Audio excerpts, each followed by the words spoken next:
Bonjour Carl Jess. Bonjour. Un physique de déménageur, une grande sensibilité. Les plus anciens se souviendront peut-être des sketchs de Jean-Yann, le camionneur mélomane. En fait, on est avec vous ici pour parler d'une grande sensibilité parce que on va parler cordes frappées, cordes pincées. C'est ça. Un beau cocktail pour nous donner les plus beaux concerts. Ah, fortiori, on essaye, toujours. Oui. Alors dites-nous, qui êtes-vous ? Alors écoutez, mes origines sont très... je suis citoyen du monde, on va dire. Je suis un pied noir d'origine allemande, ayant vécu en Corse, en Dordogne, et j'ai commencé le piano vers l'âge de 7 ans, en conservatoire à Agen, dans le Lot-et-Garonne. Et j'ai eu le bonheur d'avoir une professeure qui m'a mené jusqu'en conservatoire supérieur. J'ai eu mon premier prix à Toulouse en 77. Et en l'occurrence, je suis rentré comme apprenti dans la dernière usine de piano français en 77 et demi. Voilà. Passé par le conservatoire, donc. Oui. Un premier prix de conservatoire. Oui. Instrument piano. Piano classique, exclusivement à l'époque, oui. Ouais. Beaucoup de solfège, un peu de pratique ou les deux ? Alors, beaucoup de pratique forcément. C'est 5 heures par jour. Hein. Mais ceci dit, solfège, c'est nécessaire, indispensable, bien sûr. C'est devenu une passion ? Tout de suite ? Oui. Oui, c'est le cri du cœur, ouais. Ouais. L'instrument, oui. le toucher ou la vibration ? Alors, l'instrument en tant que tel, le piano classique, c'est toute ma vie, bien sûr. Mais à savoir que quand j'avais 14 ans, malheureusement, les synthétiseurs n'existaient pas. Et pour jouer avec les copains, j'ai attrapé une guitare. À un moment donné, j'ai attrapé une basse. Et j'ai fait des années de piano-bar comme guitariste et comme bassiste. J'ai fait de l'orchestre. Voilà, pendant des années. J'ai arrêté il y a 4-5 ans par manque de temps, surtout. Voilà. Pas manque d'envie, mais manque de temps. Donc il me reste une belle collection de guitares et de basses encore à l'atelier. Ouais, ouais. Vous en jouez encore ? Non, plus vraiment. Non. Plus vraiment. J'ai tellement d'instruments. Ouais, voilà, plus le temps. Alors on a vu les études, on a vu la formation, on a vu la passion qui monte, et vous en êtes venu de passer de piano-bar en café-concert à nous donner la possibilité d'écouter les plus grands interprètes jouer sur des instruments magiques. Ah, des instruments hors de prix, oui. Oui. Pour le commun des mortels, un piano de concert, c'est 190 000 € à peu près. Donc en fait, mais bon, une fois de plus, j'ai eu une belle rencontre dans ma vie. J'ai eu la chance de croiser le chemin d'un monsieur qui s'appelait Patrice Keff, à qui je voudrais rendre hommage. C'était un ingénieur du son. Le studio s'appelait le studio Miraval, au Val. Et donc j'ai commencé avec eux, j'ai eu la chance de commencer avec eux à 22 ans. Donc j'ai pu accorder le piano de Jacques Loussier pendant des années. Et en l'occurrence, c'était un Bösendorfer en l'occurrence, c'était pas un Steinway. Mais je suis resté 28 ans l'accordeur de studio, ouais. Voilà, donc j'ai croisé quelques artistes du monde de la variété internationale. Alors Jacques Loussier, c'est pour mémoire celui qui nous a mis Bach en jazz, qui nous a ramené à ce génie qui était Bach, qui a aussi travaillé sur l'instrument lui-même. Il n'a pas que composé. Alors Bach a travaillé sur les tempéraments précisément. C'est-à-dire qu'en fait, il s'est rendu compte que on ne pouvait pas tout jouer dans toutes les tonalités. Et comme il avait besoin, lui, de composer, il avait ce besoin-là, de composer dans différentes tonalités qui donnent différentes couleurs à ses compositions. Donc effectivement, il a plus ou moins initié le tempérament égal. C'est-à-dire que la gamme moderne est issue des travaux de Bach. Voilà. Les musiciens modernes jouent encore avec le tempérament qu'a initié Bach. Voilà. Alors du coup, quand Loussier nous adapte ça en jazz, est-ce que ça nécessite une préparation de l'instrument ? Est-ce qu'il y a un rythme qui est différent ? Parce que c'est quand même accéléré, il y a un tempo qui n'est plus du tout le même, il y a un swing qui vient qui est énorme. Est-ce que du coup, vous, en tant qu'accordeur, ça vous oblige à penser l'instrument Pas vraiment. Je penserais l'instrument différemment pour du Bach, pour du... Alors Jacques Loussier n'a pas fait que les playbacks. Hein. Il a fait aussi Satie en trio jazz. Ça c'était en 94. Il a fait les 4 saisons de Vivaldi. C'était moins heureux, mais c'est très beau aussi. Il a fait un album Chopin solo, jazz. Donc ce sont les albums sur lesquels j'ai pu accorder. Mais ceci dit, non, la préparation n'est pas spécifique réellement. C'est plutôt sur le type de musique à jouer, voilà, que le pianiste en tant que tel. Et quant au jazz, bon, on fait des accords. Moi, j'accorde comme les accordeurs chez Pleyel en 24. Hein, voilà. je travaille à l'oreille.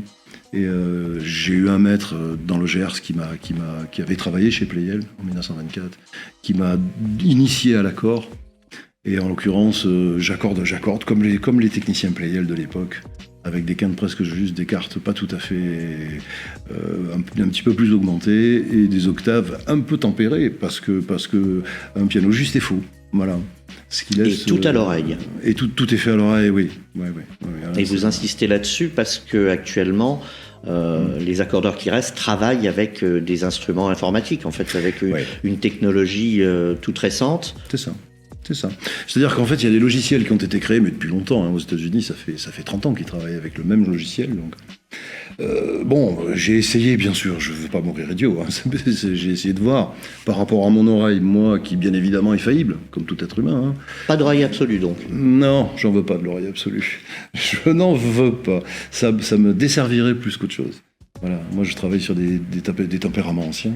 Et donc forcément c'est un demi-ton plus bas, puisqu'un clavecin n'ayant pas de cadre métallique, ce que vous voyez ici là dans le piano, c'est une pièce de fonderie qui pèse 180 kg et qui tient toute la tension de l'instrument. Sur un clavecin, ça n'est que du bois, donc on ne peut pas tendre un clavecin autant que ce qu'on tend un piano. Les cordes sont plus fines, la structure est calculée en conséquence, mais surtout la musique ancienne était un demi-ton plus bas bien souvent.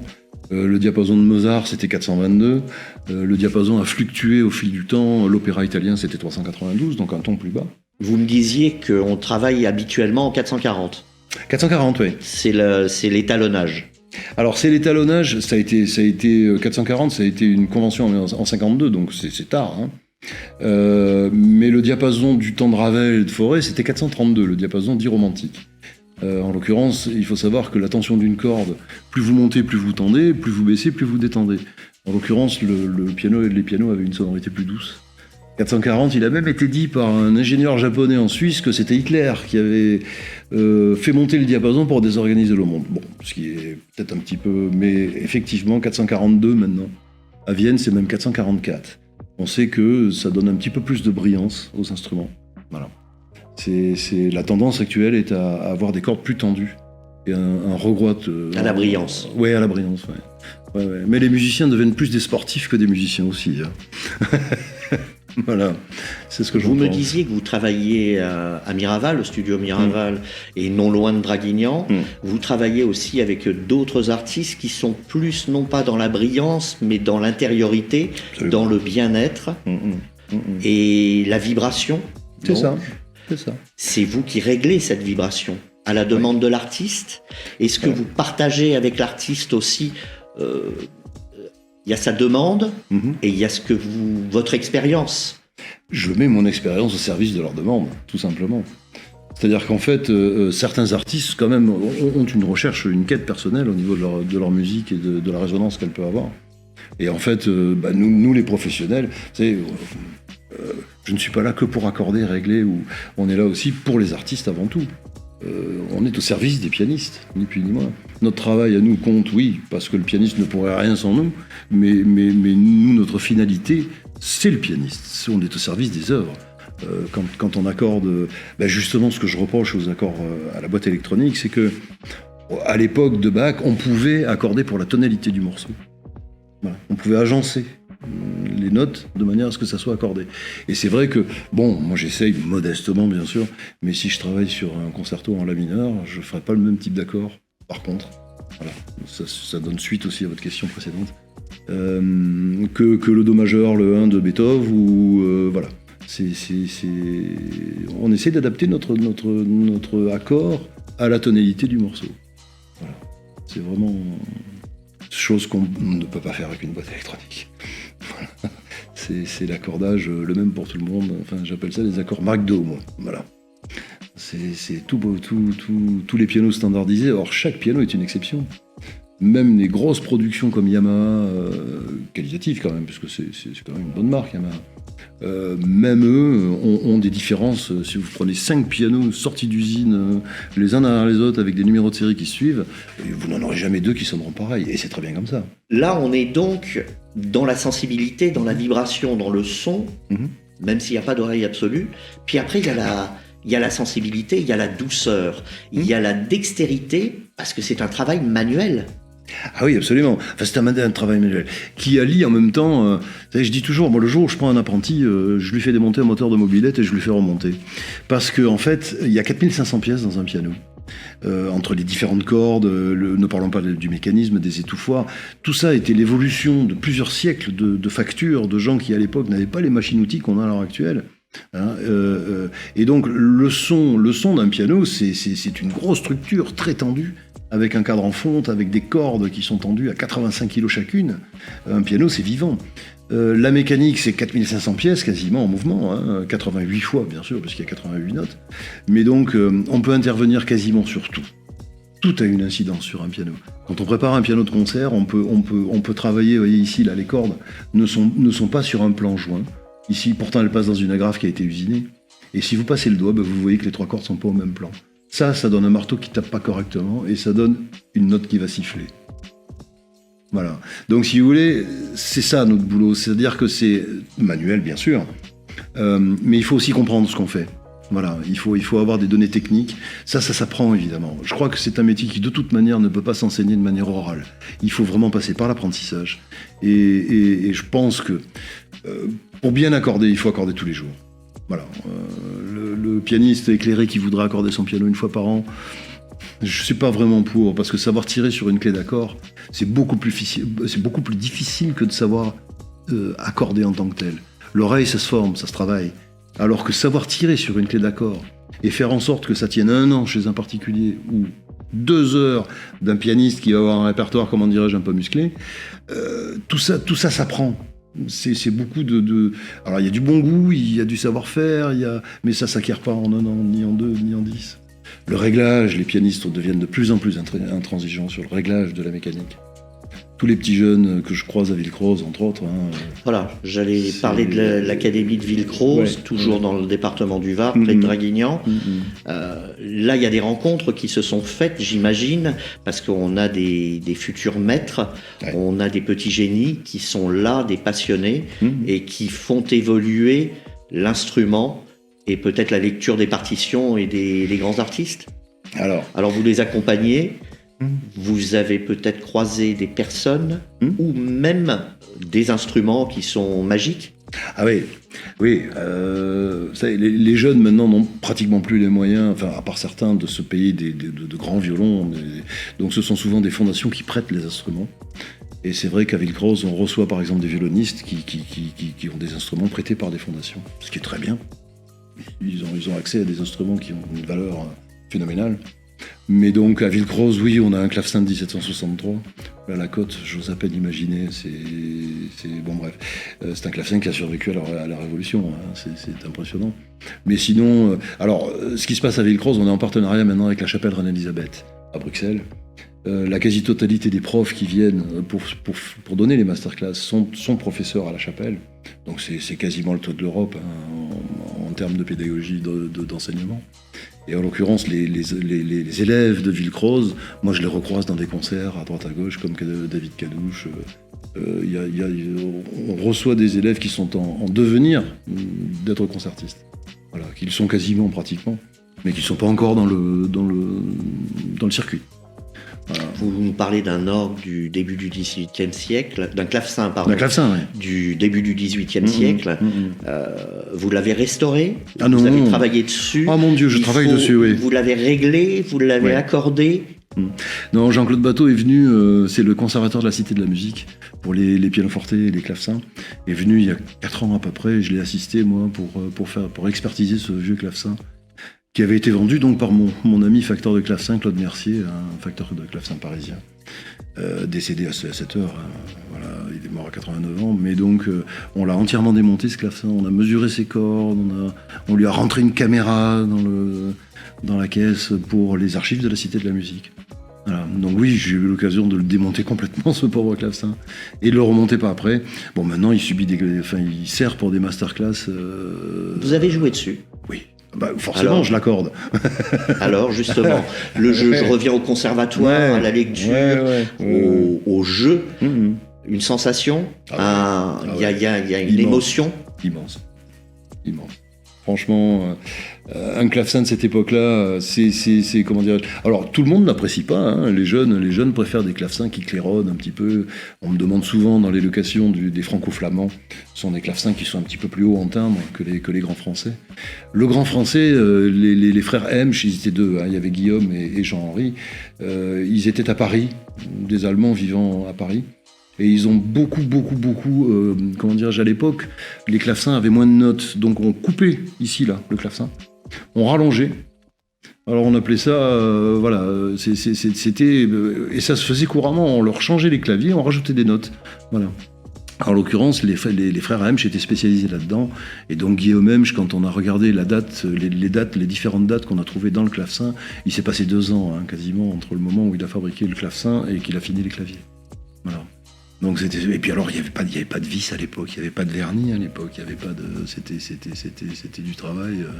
Quand on a vu les traverses dans le clavecin, on aurait dit que c'était fait avec un Opinel. Hein, je veux dire, c'est vraiment c'est émouvant. Et alors la sonorité, la sonorité, un instrument, ce sont des clavecins qui ne servent pas beaucoup, comme ils servent, allez, une fois tous les ans, une fois tous les 2 ans, avec Pierre Entaille, hein, qui vient faire des masterclass. Et en l'occurrence, le clavecin, quand je l'accorde avant la masterclass et que je l'accorde pour le concert de fin de masterclass, c'est plus le même instrument.